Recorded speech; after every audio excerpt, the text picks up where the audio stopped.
So I got the 3 big cigrators out of the bush, the big cedar cigarettes. They used to sit right there, and now they sit up there. I don't know if you can see the machine up there, that's where they are. So they're going to be down to the mill today. So still have to do, where's the reverse on this thing? How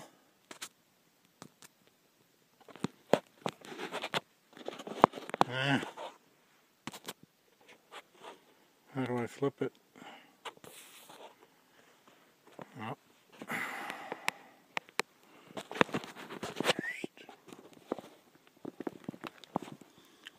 There's the rest of it.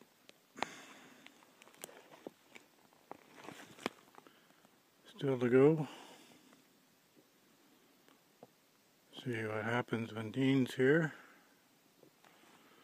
And maybe get some more of this out in smaller chunks for cedar shakes. And that'll be great. This is hard fucking work.